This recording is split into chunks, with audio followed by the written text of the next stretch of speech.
C'est une convention qui permet d'associer la police, la gendarmerie, le parquet, l'hôpital, et puis je la signe en tant que responsable des forces de sécurité intérieure, qui permet de mieux créer les conditions pour permettre aux femmes qui seraient ici, victimes de violences conjugales ou victimes de violences, de pouvoir libérer la parole plus facilement. Donc le sujet est à la fois simple et compliqué, c'est-à-dire que nous essayons de travailler davantage de manière groupée entre services, avec une capacité à créer du lien et ainsi créer aussi une ambiance qui permette à ces femmes qui ont été victimes de violences de s'exprimer davantage. C'est une convention en fait qui offre la faculté pour une personne victime de violences conjugales qui va se présenter à l'hôpital peut-être tout simplement pour se faire soigner au début parce qu'elle est blessée, et ça va lui permettre en fait, si elle le souhaite et seulement si elle le souhaite, eh bien qu'il y ait une suite immédiate qui soit donnée en termes d'enquête. Ça veut dire que soit les faits seront signalés au procureur, soit elle pourra, par le biais d'un dépôt de plainte simplifié, déposer immédiatement plainte contre l'agresseur, ou encore, et ça c'est la faculté aussi de ce local dont on vous a parlé au cours de cette signature, eh bien, que ces déclarations soient immédiatement recueillies par un officier de police judiciaire. Ça vise à lui garantir qu'au moment où elle est prête à parler, il y aura quelqu'un pour recueillir ces déclarations.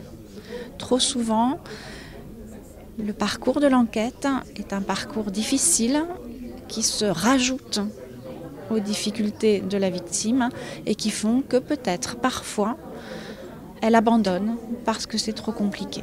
D'abord, la convention, elle a permis une formation. On a formé des personnels pour recueillir la parole des femmes. Et ça va permettre de mettre en place un local où on va pouvoir accueillir les femmes qui sont prises en charge aux urgences ou dans nos services pour parler spécifiquement de leur situation. On est là avant tout pour soigner et elles restent dans leur mission de soins, d'accompagnement. Mais le soin, il va au-delà de la partie purement classique, pansement, etc. On est aussi dans l'écoute, dans l'accompagnement. Et les aides-soignantes restent dans leur rôle, mais sont formées pour accompagner les femmes qui le souhaitent. C'est toujours sur la volonté de la femme, évidemment, de déposer plainte.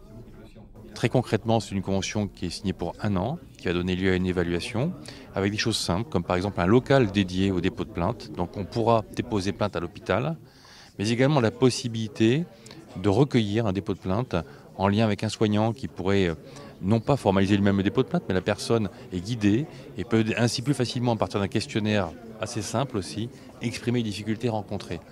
Ce signalement, après ça, étant transmis bien évidemment à la police, à la gendarmerie et au parquet.